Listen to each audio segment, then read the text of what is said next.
Fala pessoal, tudo bem? Professor Germano, Pastor Germano, para mais uma aula. Aula de, isso mesmo, de História, Expedições da História, do 8º ano, Gilberto Coutrin e Jaime Rodrigues.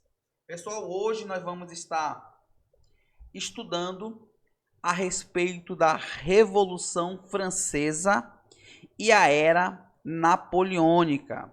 Então esse vídeo, já vou falar desde agora, vai ser dividido em duas partes. Nós vamos falar primeiro da Revolução Francesa e depois nós vamos falar de forma mais específica a respeito da Era Napoleônica ou do governo de Napoleão.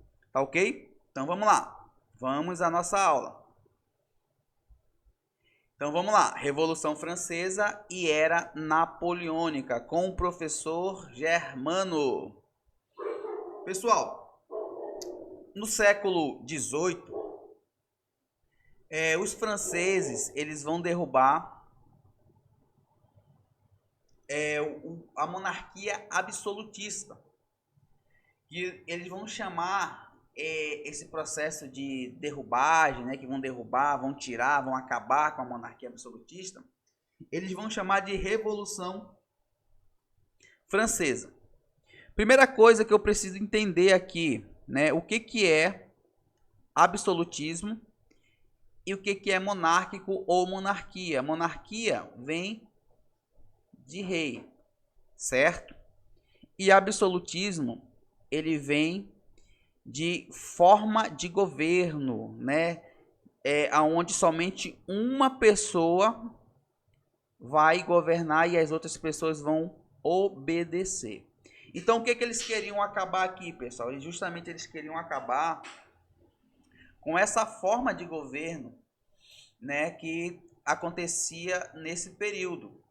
Quando nós trabalhamos a Revolução Inglesa, nós falamos sobre dois reis que vão ser importantes nesse processo, né? A primeira rainha vai ser a Elizabeth I, na Inglaterra, e na Revolução Francesa vai ser justamente o Luís XIV. Na verdade, né, o Luís XIV e uma figura importante que vai ser importante, eu fui até redundante nesse processo agora, mas uma figura importante vai ser o Luís XVI.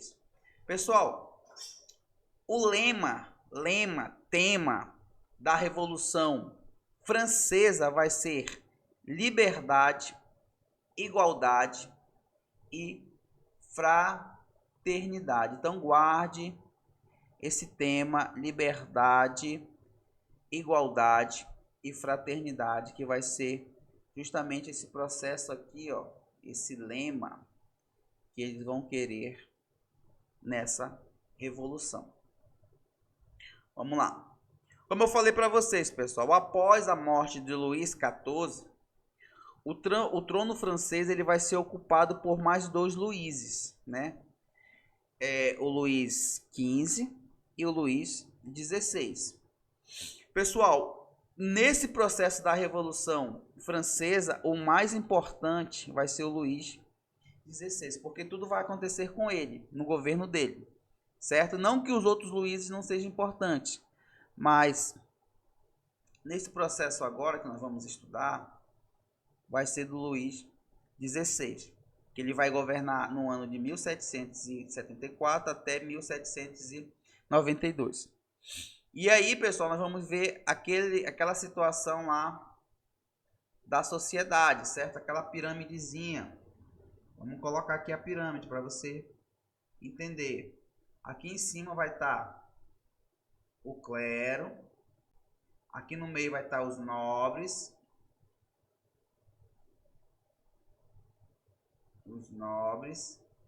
E aqui embaixo vai estar o povo.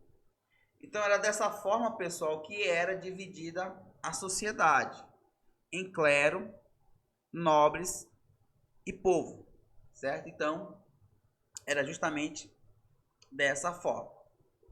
Vamos lá. Só que durante a Revolução Francesa, pessoal, na verdade o governo francês, eles vão dividir em alto clero, baixo clero, certo? Quem era o alto clero? Era justamente os cardeais, os bispos, os abades, justamente nascidos de família nobre, pessoal, certo? Então, era esse povo aqui que estava no alto clero. E o baixo clero era um sacerdote das paróquias mais pobres, certo? Então, o baixo clero vão ser mais pobres aí. E aí, pessoal, o segundo, isso aí é o primeiro estado, tá, pessoal? O segundo estado vai ser quem? Vai ser a nobreza, certo? E a nobreza, ela vai ser dividida em nobreza cortesã e nobreza provincial. A nobreza cortesã, pessoal, elas vão viver uma vida luxuosa, no palácio, certo? E sempre ao redor do rei. Pessoal, para você lembrar da nobreza cortesã, lembre de uma palavra, né? Puxa-saco, pessoal. Certo? Isso aqui vão ser os puxa-sacos. Por quê? Porque esse pessoal aqui, eles não vão trabalhar, pessoal. Eles só vão querer estar nessa vida deles aí boa, né? Comendo do bom e do melhor, à custa de quem? Do povo. Certo? Vamos lá.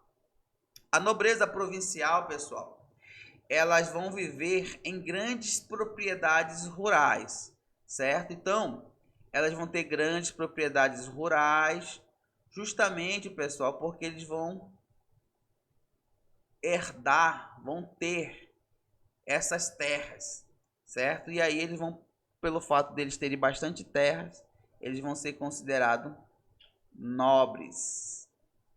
E o terceiro estado, quem é? Fala para mim aí. Justamente o povo, certo? Terceiro estado, o povo. Pessoal, o povo também pode ser chamado de camponeses.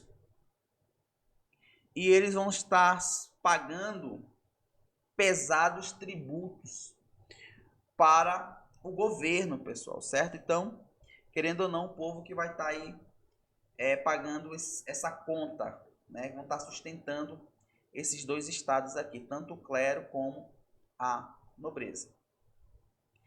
Pessoal, quando o Luís XVI ele assume o trono, né? Ele vai assumir o trono, pessoal. Claro que todo rei, quando assume o trono, ele assume o trono em crise, certo? Mas aí, pessoal, todas as crises elas são crises que podem ser superadas, certo? Mas aí o Luís XVI ele vai enfrentar essas crises, pessoal, em três áreas: área econômica, área social e área política. Professor Germano, me explica essas três áreas para que eu possa entender a crise que Luís XVI enfrentou. Opa, vou lhe explicar. Vamos lá. Pessoal, na área econômica, o que estava acontecendo? O Estado francês, eles estavam gastando muito dinheiro, certo? Muito dinheiro sustentando quem? O clero e os nobres. Então eles vão gastar muito dinheiro, pessoal, muito dinheiro. E com isso eles não vão estar arrecadando quase nada, certo? Eles não vão ter arrecadação de imposto, não vão ter muito dinheiro para estar suprindo, né, essa questão econômica. Então esse é o primeiro ponto, vão estar gastando muito e não vão estar arrecadando nada. Segundo ponto, pessoal, em 1780, o que vai acontecer? Vai acontecer uma queda na produção agrícola, na agricultura, vai ter uma queda, certo? E com isso, pessoal, o que vai acontecer? Os preços dos alimentos básicos, eu coloquei aqui dois, o trigo e o pão, eles vão aumentar. E com isso, pessoal, vai gerar uma grande fome na França, uma grande miséria. Aí, pessoal, isso daí vai ser uma crise social porque vai se instaurar em toda a França, certo? Essa fome, justamente por conta dessa queda, né? dessa quebra aí na produção agrícola. E por conta disso, os alimentos vão estar muito caros. E somente quem tinha dinheiro, né, vai conseguir se sustentar. O pobre, coitado, não vai ter condições muitas das vezes de comprar o trigo ou o pão. Isso daí, pessoal, vai chegar ao ouvido, né, de Luís XVI. E Luís XVI deve ele se sensibilizar com essa situação, por conta da França tá passando por essa miséria, por essa fome. O que que ele faz? Qual é a decisão que ele toma? É justamente isso daí que você falou. Ele vai aumentar os impostos, se mostrando insensível a essa situação social. E aí, pessoal, o que que vai acontecer? Ele vai perder prestígio, vai perder apoio político, certo? Então, os sinais da crise foi econômico, social e político. Não esqueça, Luís XVI ele enfrentou uma grave crise, né? Econômica, social e política. A gente pode até fazer um pseudonômio, né? Aqui.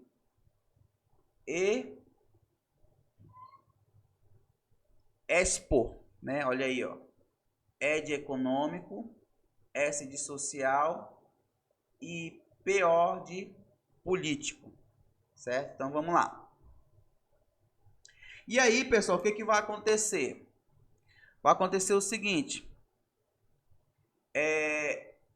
em 1787 vai ser discutido a possibilidade da nobreza, dos nobres e do clero de pagarem mais impostos ou de pagarem impostos, certo?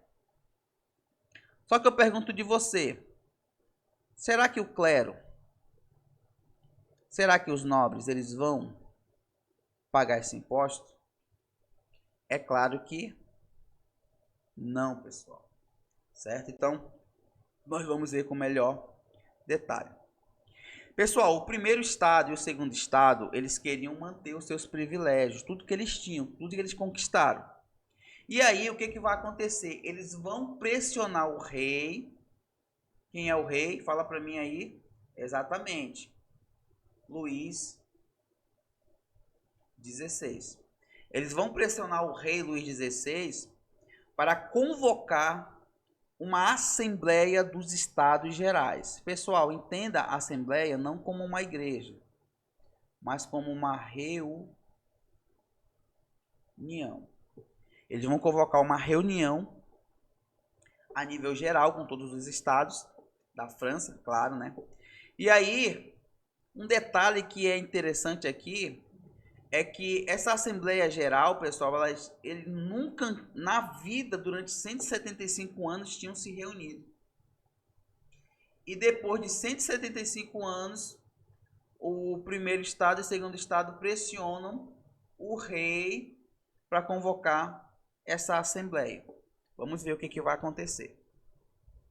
E aí, pessoal, qual foi o objetivo dessa Assembleia? Foi justamente aquilo que eu havia falado para você, né? Fazer com que o terceiro estado, que é quem o terceiro estado? Fala para mim aí. Exatamente, o povo. Fazer com que o povo pague os impostos, o novo imposto. E por que que eles queriam que fosse numa assembleia? Justamente para legitimar essa decisão perante a sociedade. Qual era a regra do jogo, professor Germano? Como é que funcionava essa situação aí? Vamos lá, o professor Germano vai explicar para você. Lembra da pirâmide? Vou botar só o C de clero, N de nobreza e P de povo. Certo? Pessoal, aqui no clero existia um número de pessoas. Vou colocar aqui, por exemplo, 100 pessoas, só como exemplo, pessoal. Dos nobres também vou colocar 100 pessoas, só como exemplo. E no povo 100 pessoas. Percebo que no clero tem 100 pessoas, nos nobres tem 100 pessoas e no povo tem 100 pessoas. Como é que funcionavam essas assembleias? Era justamente eles colocavam a situação e iria o que? Para votação. E aí, dependendo do que os estados viam que era melhor para eles, votava ou a favor ou votava contra. Então perceba que o clero mais os nobres, eles tinham as mesmas intenções, os mesmos interesses, ou seja, eles queriam ser sustentados ainda pelo rei, certo? Então, o voto deles vai ser justamente em favor do povo pagar o tributo. Só que perceba que aqui, por mais que tenha 100 pessoas, não vai contar 100 votos, pessoal. Vai contar apenas um voto de cada. E aí o que vai acontecer, pessoal? O povo vai ficar com um voto em relação ao voto do clero e da nobreza, certo? Então, é justamente isso daqui, pessoal. Era impossível para o terceiro estado ganhar a votação. Então, o terceiro estado não queria ganhar essa votação aqui, pessoal, certo? Vamos lá. E aí, pessoal, o que vai acontecer? Por conta disso, pessoal, vai gerar toda uma revolta, certo? Vai gerar uma revolta no povo. E aí, por conta justamente disso daí, pessoal, que vai se instaurar, né, que vai acontecer a Revolução Francesa. Pessoal, nós vamos ficar por aqui por enquanto, para que o vídeo não fique muito longo, certo? E aí, depois eu volto para falar